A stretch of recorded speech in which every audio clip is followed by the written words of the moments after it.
Break के बाद स्वागत है, आप देख रहे हैं नया सवेरा। और अर्थ जगत में क्या कुछ है खास, चलते हैं अपने सहयोगी अजय मिश्रा के पास।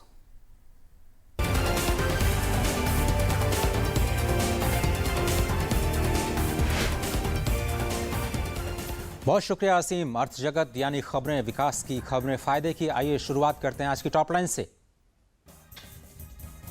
अब बैंक लाइसेंस मिलना होगा और भी आसान। कोई भी किसी भी वक्त आरबीआई के पास बैंक लाइसेंस के लिए आवेदन कर सकेगा। गैर वित्तीय बैंकिंग इकाइयों को होगा फायदा। बड़े इंडस्ट्रियल हाउसेस को यूनिवर्सल बैंकिंग लाइसेंस नहीं मिलेगा।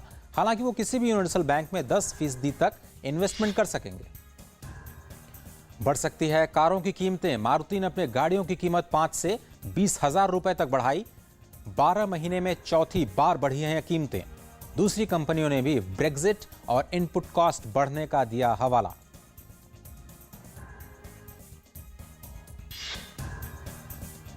सीमेंट और कोयले के उत्पादन में 10% से ज्यादा की बढ़त की बदौलत देश के बुनियादी ढांचे में जो कोर सेक्टर है वो जून महीने में 5.2% की दर से बढ़ा। मई में केवल 2.8% रही थी कोर सेक्टर ग्रोथ। औद्योगिक उत्पादन में 38% की है हिस्सेदारी।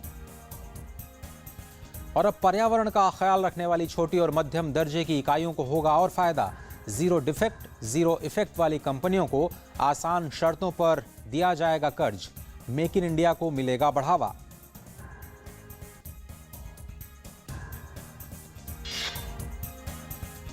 और भारत और चीन के बीच व्यापार घाटा 2015-16 में बढ़कर 52.68 अरब डॉलर पर पहुंचा। कुल कारोबार रहा 70.7 अरब डॉलर। अब निर्यात बढ़ाने पर है भारत का जोर। और अब दुनिया भर के बाजारों पर एक निगाह डाल लेते हैं। शुरुआत करते हैं अमेरिकी बाजारों से। किस तरह से अमेरिकी बाजार कल बंद हुए वो आपको दिखाते हैं। अमेरिकी बाजार में डाउ जोन्स 28 अंक नीचे, S&P 500 केवल 3 अंक और नैस्डैक 22 अंक की बढ़त के साथ बंद हुआ। और अब आगे बढ़ते हैं और देखते हैं कि यूरोपीय बाजार किस तरह से कारोबार कर रहे हैं। गिरावट का रुख देखा गया कल। FTSE 100, CSE और डैक्स तीनों ही जो इंडाइसेस हैं वो नुकसान के साथ बंद हुए।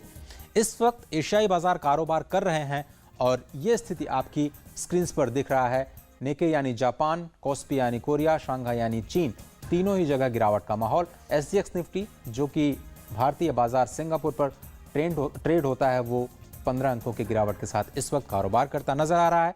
यानी बाजार कुछ गिरावट के साथ खुल सकते हैं। कल भी सेंसेक्स और निफ्टी में थोड़ी गिरावट देखी गई। तो फिलहाल आज के अर्थ जगत में सिर्फ इतना ही। वापस चलते हैं असीम और जया के पास।